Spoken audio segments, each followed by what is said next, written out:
What's up everybody, Coach Caleb here. I'm going to walk you through 3 different ways that you can use a barbell while it's sitting on the rack to mobilize your front rack or your overhead positions. Believe it or not, the front rack, people always talk about their wrist, okay? It's usually not a problem with wrist mobility. As long as you're able to get close to 90 degrees, you're not having a problem with wrist mobility, okay? The problem usually comes upstream, up the arm, coming into the elbow or the shoulder, okay? So, 3 different ways you can use a barbell while it's sitting on the rack to get some mobilization, to get yourself ready and prepped.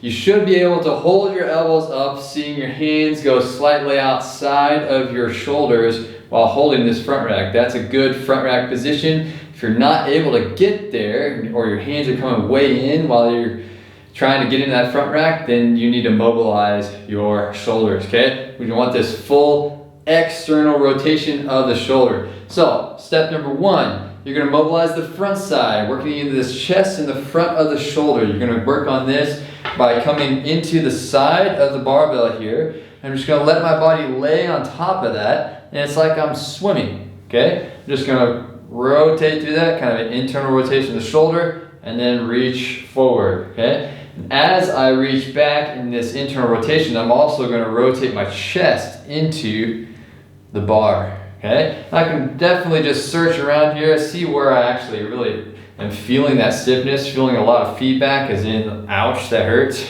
okay? Wherever you feel like you can focus the most on here is great, okay? So I'm working all the way from my chest across the front of my shoulder up to where the shoulder and the bicep meet here, okay? I'm just working through this internal rotation, external rotation of the shoulder to open that up, okay? Step number 2, I'm gonna immediately rotate more to the back side of the shoulder, and I'm gonna do kind of the same thing. I'm just gonna rotate through some internal, external rotation. I just got my arm at a 90-degree angle here, and I'm just rotating it. And I'm leaning into this, into the back side. There's like a gap between the shoulder and the lat here. You want to hang out in this gap here where the tricep comes into the shoulder. And I'm just kind of rotating through this. I can kind of search around, where does the best pressure come from? Is it right at the top of the tricep, okay?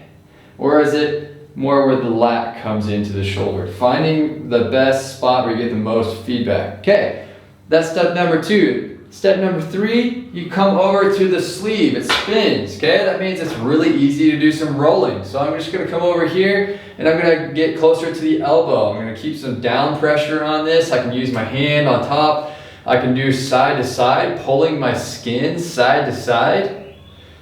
And I can roll up and down. I like to hang out a little bit. There's different insertion points for the triceps, so I'm just kind of rotate your arm, find where you're getting the most feedback, where you're needing to focus the most on when you're finding a lot of stiffness in different spots. Like I'm feeling it a little bit more on the outside of the elbow today, so I'm going to focus on that spot, on that outer portion right there, but I can definitely focus more on the inside portion. If you're doing really grippy sports, then you might want to focus on the forearm as well, working through this to get this warmed up and hot. What this does is just getting some blood flow to the area. So I just worked my right arm here, and you can see it's much easier for me to get into a good front rack position. On my right elbow is much higher. I'm feeling more resistance in my left. So then you can go ahead and mobilize the left, really just spending 2 to 3 minutes mobilizing on each side, so you'll be much more prepped and ready to go and mobilized for doing overhead and front rack movements. Take this with you wherever you go, wherever you find a gym, wherever you have a barbell right in front of you on the rack. You can do this anywhere, okay? There's so many more uses for a barbell than you think there are. Take this with you. You got another tool in your pocket. I'll catch you on the next one.